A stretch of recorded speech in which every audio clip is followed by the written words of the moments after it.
What's up, Fight Bananas Land? The red light is on. Dave and Alkin, L. Dawson. We don't see or talk to each other enough, so let's record a UFC London post-fight show, L. Let's do it. Why not? Why the hell not? Let's do it. Let's do it.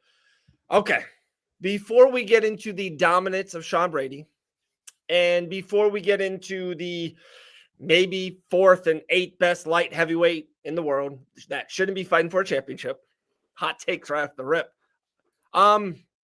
Did you see who was in the crowd at UFC London? Patty? Some great fighters. Patty Pimblett was there. Tom Aspinall was there. He had a funny duck. That was so cool. Oh, okay, yeah. Ilya Taporia, he was there. Man, he is a really good fighter. Wait. Chimaev was there in the crowd. Some great third row. Dakota Ditcheva was in London in the O2. L, tell me something. You got a text? You got a text, Shane? A girls' American Top Team text, Shane? What is going on? She was at the fights. They were in London. Okay. I was like, nothing you think is happening, Dave. Dakota Ditcheva's in London. She likes fights. She lives in the UK. She went home for a couple of weeks. You're very welcome. Sean, I literally texted Elle the same thing. During our live show, she's like, dude, Duncan's going to win. I'm like, really? I looked at the odds. I'm like, put $20 on it right away. Elle Dawson bought the kids dinner tonight. Insane disrespect for the odds makers, like for Chris Duncan. Right, Sean. Look at this. Dakota was, hey, what did maybe Ditcheva was talking with she's a Hunter Campbell backstage? I'm sure she can get tickets if she wants. I'm sure they want her. That doesn't mean PFL's letting her go, you know? All right. Okay. I've heard nothing. Okay. I promise. I'm just playing. I'm messing, guys.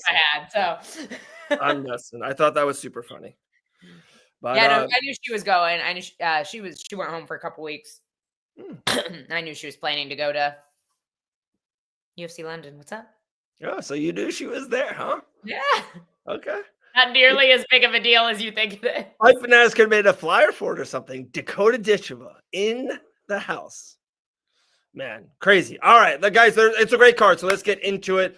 Some of the prelims were really good, but maybe one of us out of the two were busy and didn't see it. So we're going to stick mainly to the main card, and I think there's enough topics there for sure to go with it. But we go where I know Molly McCann retired, and that we'll get into it, but tonight was Sean Brady's night. We crown Sean Brady the top 2 best welterweight in the world today. Like, that's what he showed me. And yeah. I almost don't want to get into the negative side of Leon L. I want to give Sean his flowers and crown him maybe the uncrowned champ of the division. Him and Bilal, I think, will fight once again down the road. This is Sean Brady's night. No, I 100% agree. And it's funny. We won't dog on Leon by any means, but Grant, right before the fight started, Grant's like, who do you have? And like earlier this week, I told you and G, I thought it was kind of a coin toss, but I thought Leon might have a little bit of an edge, just with the range. And then I was like, I was thinking Leon. I was like, now I don't really know. I think it's a coin toss. And Grant said the same thing, but he goes, this is a coin flip fight, but I feel like somebody's going to get exposed. And I feel like that is exactly what happened. Like I said, I don't want to dog too much on Leon. I want to give Sean Brady his flowers because he fought Leon Edwards exactly how he should have. And Leon still had some moments on the feet. When he shot, though, I was just like, no, he's broken. Like, Sean Brady broke that man because he was landing well on the feet. We were starting to see him have some moments. I was like, oh, okay, maybe this fight isn't unwinnable for Leon Edwards. And then he shot. And I was like, oh, no, never mind. And obviously he survived the round, but I just feel like that was the defining moment where we really saw the toll that Brady had taken on Leon up to that point. And I think just carrying the weight, you can just see, dude, Sean Brady literally looks like he has a human turtle shell for a back. Like, the dude just looks so insanely strong. And I can't imagine carrying that guy on you, just the pressure from a couple of rounds already. I feel like that he just broke Leon with that. I'm asking you, As a fighter, you've been in that. Yeah, that's true. Lots of traps. That's true. Why, if you could go into fighter mode for a second or psychology mode for a second, why would Leon do that? Why would he try to wrestle Brady? Was he just the only advantage he had was standing? And I thought if they stood for 25 minutes and there was no grappling or no wrestling, it was just a Muay Thai fight, I think Leon wins that fight. Why would he do that? Why would he get close to Brady? I don't get it. I don't know. I mean, even earlier, he was having such a hard time with the pressure. And this was kind of my concern for Brady going into this, is I didn't feel like he necessarily always has that like crazy pressure and volume that we saw Bilal have when he fought Leon. But Brady fought Leon exactly how you have to. You have to take away his range. Leon needs time to make reads. He needs time to get his space to get his kicks going. Like, he needs this space and time, and Brady gave him none of that. Even when Brady wasn't really throwing to land, he was always just pumping his jab, switching through, like stepping through, pumping his right hand as well as the jab, as he came, like was stepping through and switching stances. Like, I just feel like he was doing exactly what he needed to do. And I guess the only way I can what's the word I'm looking for? Explain what Leon was doing, other than the fact that I just think he was mentally toast. And there are different forms of quitting is kind of how I look at it, and like putting, I think I know he had felt the pressure on the feet, right? He was having a hard time finding his range, even though in the third round, he landed a good elbow. Like, he had some good moments on the feet and he looked fast on the feet. Yeah. I feel like he was struggling on the feet with the pressure, and he had already felt what it was like to have Brady on top of him for an entire round. Maybe in his mind, he was just like, maybe if I can just get one takedown, I can just be on top for a round, and just not be dealing with this constant pressure. Right. Maybe that's what was going through his head, but it was not like no fight IQ was happening in that moment. Like, that was a bad idea for sure. Yeah. I agree. I know it's a job. I totally understand, and people get paid. You get paid, and people put houses and get cars and the kids in college. I have 4 kids. It's not cheap, guys. I'm telling you. I make good money, and it flies out the window. It's expensive. I just don't understand. It's like he signed the contract. He's the main event of the O2 once again over there in London. And it's like, how Sean Brady's going to fight you. Like, it's no brain science. You ready for this one? If Grant Dawson was fighting Leon Edwards in the main event at welterweight, right? Like, what you're going to get. It just seemed like Leon was like, I don't want to say surprised. He was just like shocked. He's like, oh my goodness, this guy got me down, and he's heavy and he's a good grappler. It's like, I'm broke. It's like, I don't know if he was surprised or if he just didn't just didn't know what to do. I think Brady was just better than him tonight. Like that happens sometimes. But if they fight, and I know it's because different times in the career, so I get that. But if they fight 10 more times, if they just say, hey, guys, I want to see this matchup 10 times in a row, Sean Brady beats them 10 out of 10. I agree. And I think with the way what Grant was saying, like, somebody gets exposed. Like, I don't want to say like Leon Edwards was a fluke, because he wasn't. Like, he beat Usman, who was on the run of the century, at welterweight. And so I'm not going to call him a fluke, but it's just like it was so short-lived. And I feel like we are not going to see him beat another like top contender after this. People are not going to like this. I don't know if Leon Edwards wins another UFC fight again. I don't know about that. I think there's definitely guys in the top 15 that he still beats. Like, the dude's a superb athlete. You give him somebody that's not going to wrestle. You give him somebody that doesn't throw a lot of volume, like Ian Gary. Like, I don't know that that's necessarily true. I don't think Gary smashes Leon Edwards right now. I think he does. I think he does. I just, like, if you give him somebody that won't throw a lot of volume, like Ian tends to pick his shots a little bit, We talk about this. It's like the whole Tony Ferguson, Izzy thing. These guys, because Leon was a champion, is a future UFC Hall of Famer, these guys can't fight the 22nd ranked welterweight. It doesn't make sense money-wise, on the card-wise. Like, these guys have to fight top guys. And I don't have the welterweight rankings in front of me, El. He doesn't beat a top 8 guy right now. He doesn't. Shavkat, Ian? No. I think Ian might be his best matchup. Dude, Ian Gary looked really good against Shavkat on a week's notice. That's true. No, that's true. Like, I know Ian, not a lot of people like him. It's not cool to like Ian Gary. No, he's still a great fighter. Like, whether you like his personality or not, he's still a great fighter. Jack Della Maddalena smashes Leon Edwards. I don't know about that one. Yeah. That could be a closer fight. I think Joaquin Buckley is a tough matchup for him. Buckley smashes him. I think. Okay, you gotta calm down, Dave. Calm down, Dave. You do this way too fast when somebody loses. I mean, he just beat Colby. I know Colby is not doing too hot, but he's number 9. Like, you don't. Colby's not in the top. Colby is not in that conversation. Who do you take between Leon Edwards and Gilbert Burns at this stage in Gilbert Burns' career?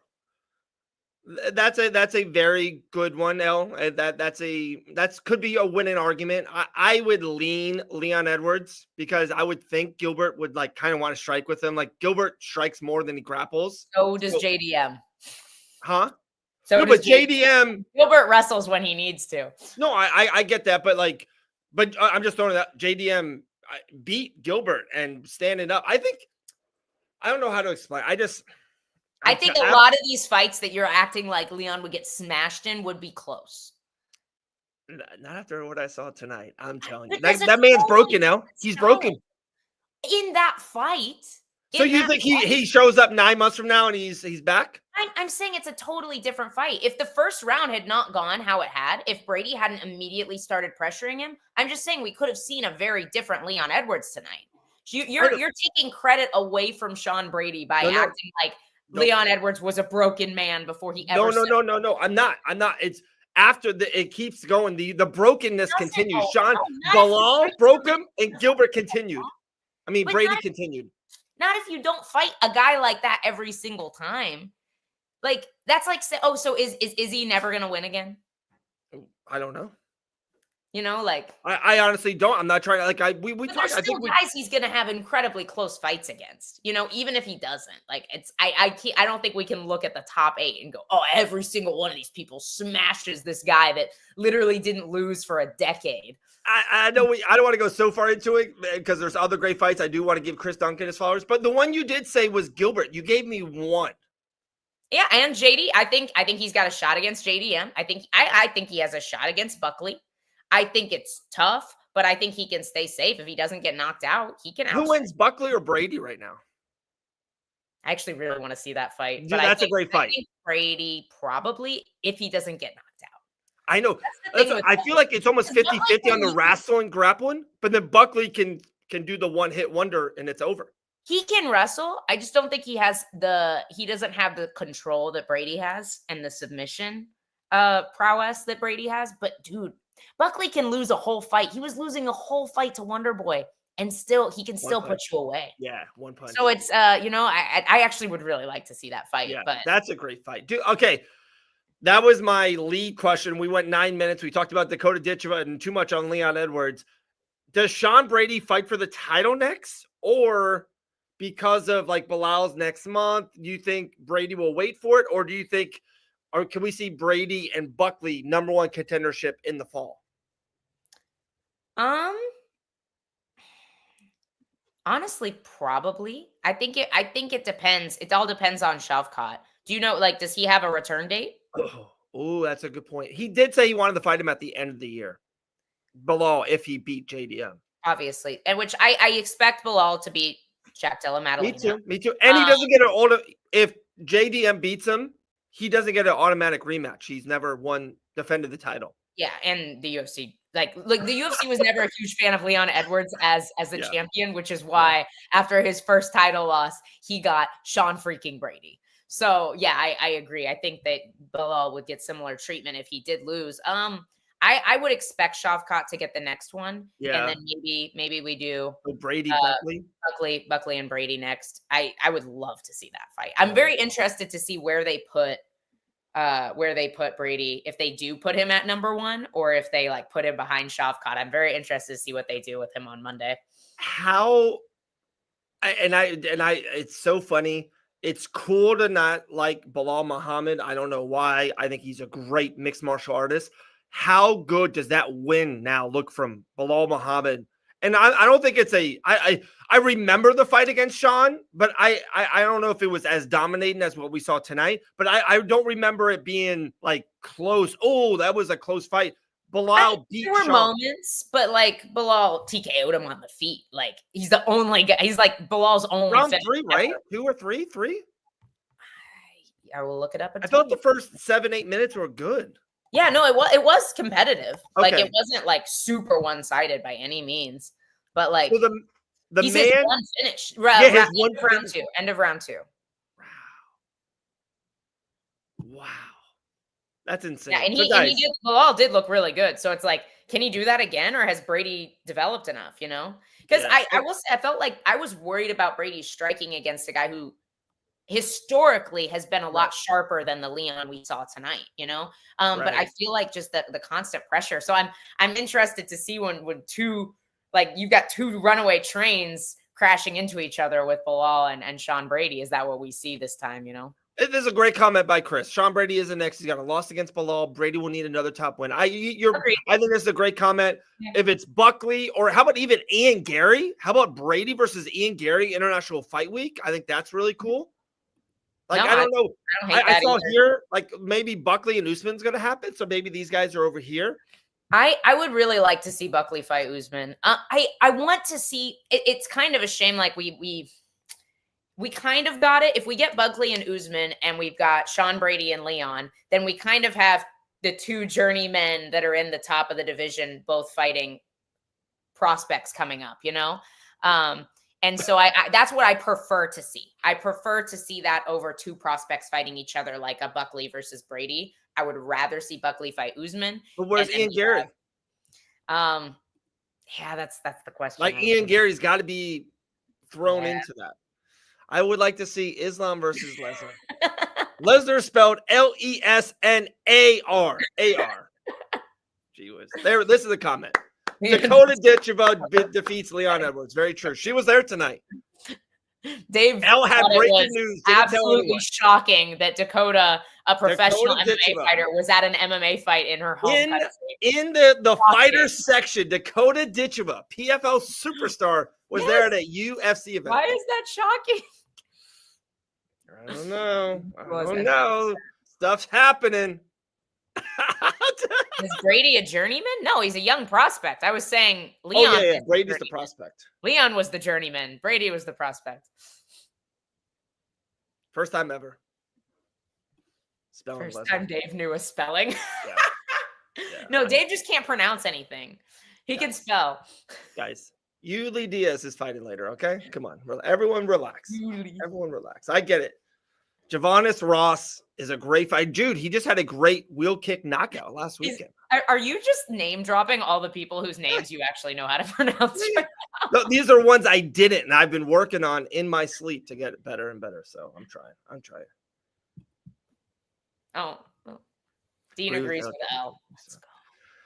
Don't kill new stars. I agree. But the whole top 7, besides 2 fighters, is new stars, which is always awesome to see, to be honest. I love the welterweight. I like the welterweight division. I like a lot of those guys up top. Ian Gary, really interesting. Brady, Buckley, a lot of good guys. We should talk about Islam.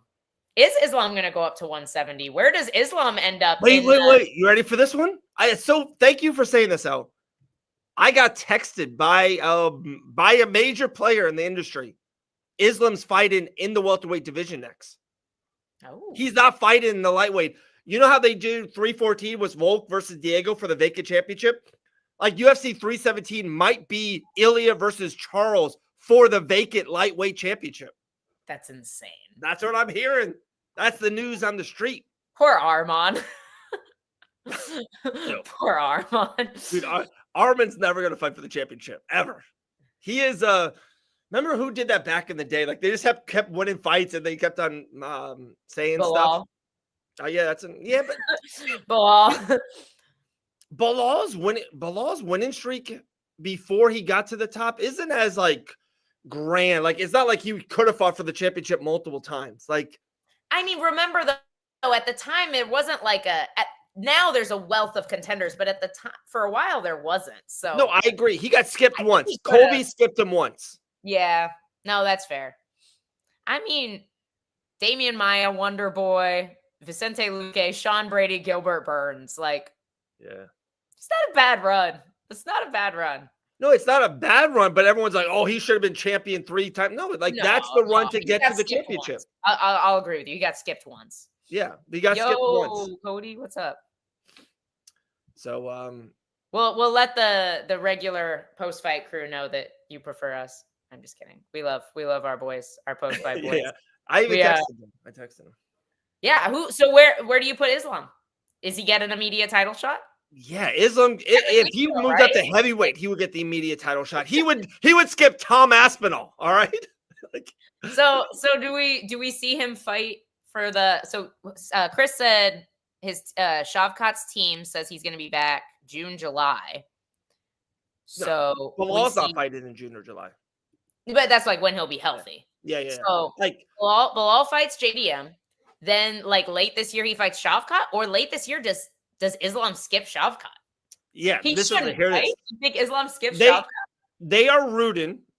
I've heard this that the Islam's crew, the guy who texted me said they want, if JDM wins, they move up right away and fight JDM for the welterweight championship. If Bilal wins, they still might and be like, hey, I don't want to cut the weight anymore. I'm moving up. We're friends. We're very respectful, but I got to do this. But so where is because it's been back and forth. Islam has said he would, thanks, Damon. He has said he would fight Bilal, but then like later he kind of came out and was like, no, I won't fight him. We're teammates. And I'm like, did like brother Khabib tell him absolutely not? It's so funny. I think Islam wants to, right? Like he wants to, maybe some of his corner, and Khabib's like, no, we take care of our people. Yeah, like, we're not gonna do that. So I don't know.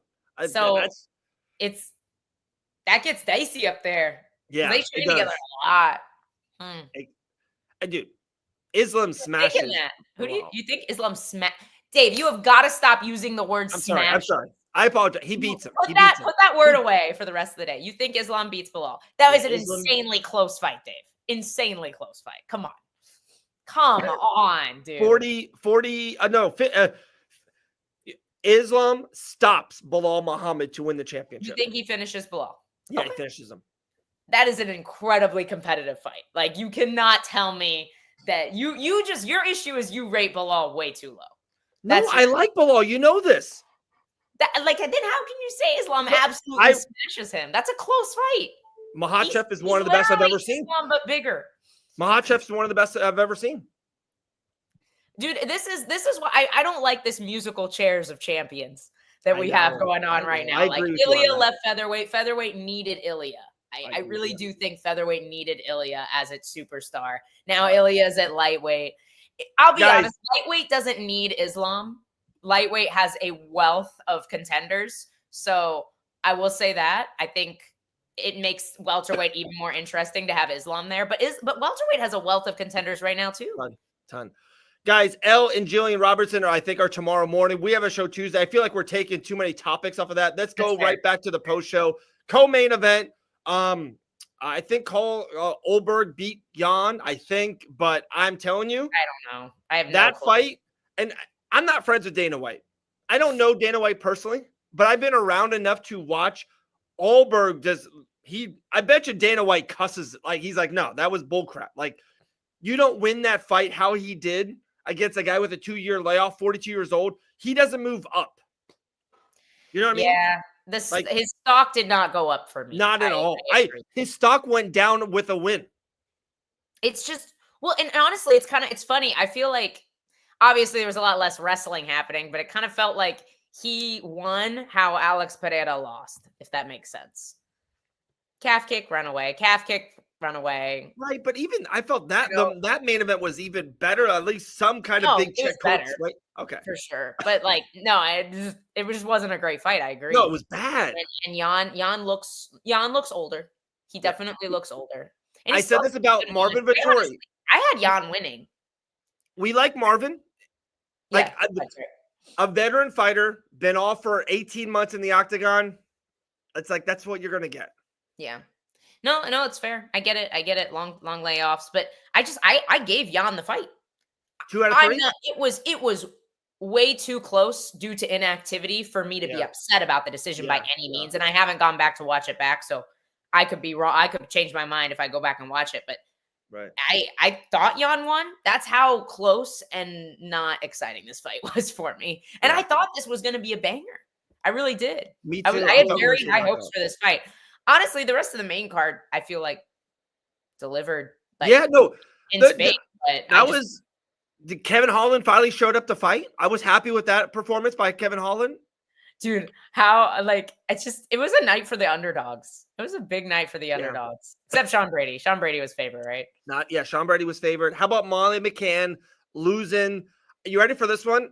I think it was the right time. She kind of even said I could have sucked out another fight or two, but these guys have been so good to me. They always put me in the O2 on the main card. I heard people were bitching about that. She's not winning these fights against a girl on 8 days notice. It was the right thing to do. I felt like I kind of like Molly McCann more after what she did. It was the right thing to do. I have a lot of respect for people Yeah. who strive for greatness. Yeah. And when and it's not that she's too old. Like 34 is not too old to keep fighting. It's not like she can't still beat some of these girls. Right. But like you said, she knows that the title is out of reach for her. And like greatness is probably past her prime, you know? So Yeah. I respect that. I respect that. You know, she got to go out in her hometown, not her hometown, but like her home venue, you know? So, and honestly, the girl she fought was good. And she's a nasty style for Molly. Solid grappler. She is. She doesn't look super pretty while she's doing it. No. But I'm not. I don't care about anyone's Dave look. doesn't like her because she yells. That's right. She yells. How annoying was that female fighter? She's screaming the whole time at the weigh-in. She screamed in Molly's face. Like she's just one of those like anyone who's friends with that woman, I am not friends with. Okay? The worst part of the entire night is Molly trying to retire. And this girl's freaking coach dragging her into the other girl's victory picture. Molly's like, please stop. Yeah. Please stop. Yeah, no, I'm not necessarily a fan, but I will say she's a tough matchup for Molly. But good for Molly. Great career. She obviously has a massive fan base, very beloved by her fan base. So I think that was the way to do it. I'm with you. One more fight we want to break down really quick. We'll probably call it a night, unless you want to just keep on talking about Dakota Ditcheva being in the O2 arena in the fighter section. All right, we'll break some news later, I think. There's people that don't fight for the UFC that are in the fighter section all the time. Michael Chandler used to be in the fighter section when he was signed to Bellator. Before. No. This lady is not trying to grow her band, Alexa. She's just super annoying. Okay, she's screaming all the time to scream. Yeah, just even before she's like dancing, how she's not like funny dancing. She's just annoying. Ugh. Dave hates her so. Dude, you ready? I hate this woman. Okay, all right, I hate her. Jeez, Dave, we might be interviewing somebody. Thank you, Sean. Like, this is not as big of a deal as everybody is making it out to be. She's Sean, I'm going to go home for a few weeks. There's a huge event with a bunch of fighters I know. I think I'll go. Section. Thank you, Damon Stewart. If you are famous, it's not that hard.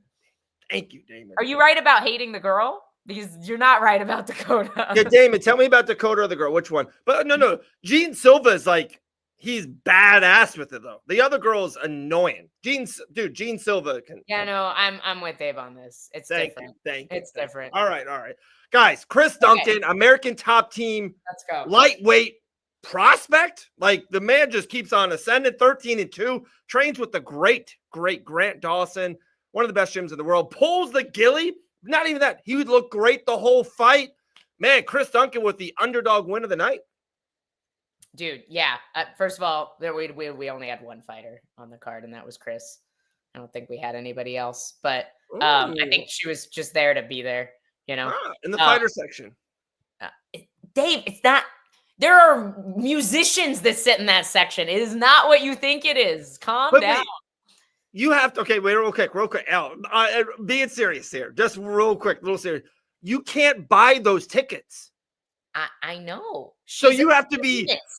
So You the have to UFC. be famous. That doesn't mean you have to be in the So UFC. Dakota gets a meeting with Hunter Campbell. Goes, hey Hunter, hey, we might do something in famous the. enough in England to get tickets to a UFC event, whether she's signed a PFL or not. Yes.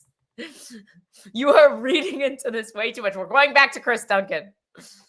We're going back to Chris. All right, my boy, Chris with the Gilly. Yeah. His grappling is stupid underrated, guys. Yeah. Like, I see it in the gym all the time. His grappling is stupid underrated. Beautiful mat return with the high crotch on the hip, like just phenomenal mat return.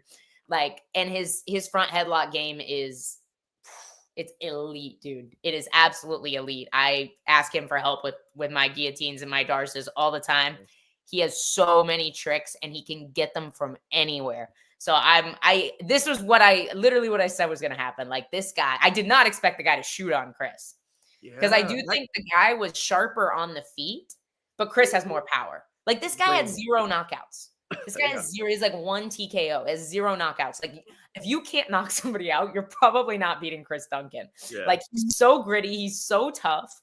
Like he has a cannon, drops the dude in the first. And his grappling really is world class. And he's big. He's a big lightweight. He cuts a lot of weight. He's strong. So yeah. I thought he top notch. He's a very stressful person to watch fight. I gotta be honest. I thought Chris looked awesome. That's what makes him exciting. Like because he is so exciting to watch. He looked phenomenal. I thought he won standing. He won grappling. Underdog fight. And guys, I don't know if you saw it afterwards. Chris Duncan posted something about it. Terrence McKinney already posted something about it. Media outlets picked it up. Those guys are going to fight each other. I'm telling you, next, I'm breaking news right here. You ready? Terrence McKinney versus Chris Duncan is signed. It's going to happen. They've both asked for that fight before, so we'll see. We'll see what happens. I feel like usually when two fighters call each other out, they never end up fighting. Guys, this is technique on Chris Duncan's part. This was not Jordan Vucenic doing something bad or wrong. Like, I don't know what, like, that's what guillotines are for. Like, if you have a good guillotine, this is when you get it, is when people shoot on you. Like, this was not Jordan Vucenic doing something stupid or bad or poor technique. Like, Chris Duncan just has a killer guillotine. Guillotine. Yeah. No, I'm just letting you know, like, this is the only submission that should happen off your back at this level. Like, I think people shouldn't be getting armbarred and triangled in the UFC at this level. Like, guillotines are the one where I feel like they are higher percentage. Chris, before I started the show, I literally said this same comment to L. Dawson. The ring is so cool. It's awesome. It is cool. The ring is really good. They did a good job. I don't know if Fight Bananas is ever going to cover it or not, but we'll see. We'll see.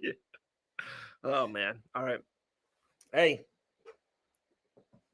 I almost want to rip these open.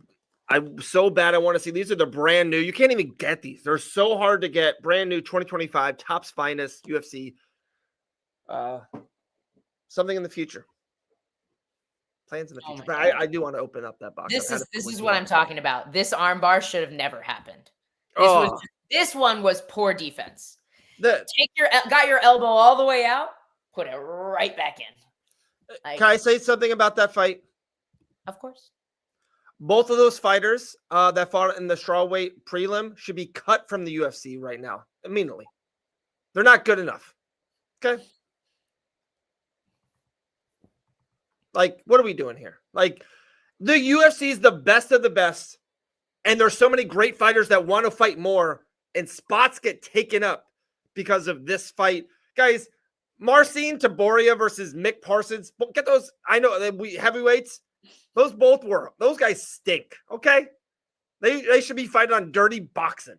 They should not be fighting in the UFC. Sorry. This isn't 1 o'clock, Dave Van Auken. This is 9 o'clock. I'm all for there being more spots open on cards. It's just so bad. Like, why? There's a lot of bad talent in the UFC right now. I'm telling you. 15% of the roster should be cut. Like, if they cut like the people you're wanting them to cut, the issue is then those divisions only have 15 people. Like, the best fight the best. But then you don't have rankings, Does she, Chris? Like, why does she deserve a spot? She's got one mediocre win, and you can watch that fight in the UFC and be like, dude, she's not a good mixed martial artist. Yeah. She's not. Yeah, Just being that honest. fight with Bruno Brazil was not great. The two girls she's beat in the UFC, their records are 9-5 and 9-4.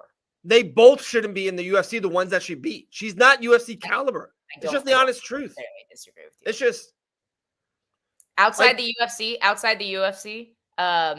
these are her opponents: 6-4, 1-2. We have 3-0, 3-0. Like lower on the totem pole, but still good records, obviously, and 1-1. So it's like there's not a lot of strength of schedule there. So it's like, and that's not always the fighter's fault because, like SG's saying here, the divisions are just shallower than men's lightweight, for example. That's fine, but guys, my point is, Joaquin Buckley hasn't fought in 6 months, and that guy likes to stay active. There's just not a lot of spots. Yeah. There's not a lot of everything trickles down, and it's like spots get taken up because of this. It's not good. At the end of the day, more than anything, I say that I'm not being really honest. When we watch the UFC and it's bad product, it makes me be like, oh, I can watch something else. The fight was so bad, I can change the channel. And that's what you want us to stop doing. I'm telling you. 30 years ago, boxing was must-see and no one ever missed a big boxing event. Then they kept on putting up bad fighters in boxing, and we changed. And the UFC's king right now, and I love it. I watch it every weekend now. But if they put up this kind of shit on their prelims, people will walk away. I'm telling you. And we ran into it. We had a really bad quality, which those girls are both UFC caliber. They just had bad performances. But like we had a bad strawweight fight on a main card, Yeah. With Lemos and Lucindo. So, but okay, still more entertaining. Maybe it was more entertaining, but you can watch the fight. Everyone here in the chat can watch that fight. Be like, oh, those girls aren't good. Rose Namajunas is so skillful. She had a bad night, and that fight was horrific. But Rose put on some of the best fights, knockouts. Like her skill and her technique is amazing. She's an all-timer. These girls stink. I feel like I have to end the stream now for Dave's sake, guys. All right. Guys, tomorrow morning, I guess Elle Dawson and Jillian Savage Robertson, Sunday Morning Brew, will talk about this in a nice, better way than I have, because I've been up way too late today. And then Tuesday, go to bed. Tuesday live show should be fun. Yeah, heck yeah. Talk to me after this. I want to I figure got out 1 or 2 guests. I was trying to keep it free, but I'm out. Elle Dawson, it was a great post-fight show. Sean Brady is the uncrowned king of the welterweight division now. Did y'all see Bo Nickel post that he thinks promotions should put the main event on the prelims and build to the worst fight of that? I mean, people just stop watching then. But that is kind of funny. All right, we're going to bed. That's clearly a troll comment. All right. Love y'all. Guys, have a great night. See you tomorrow morning. Elle Dawson, myself.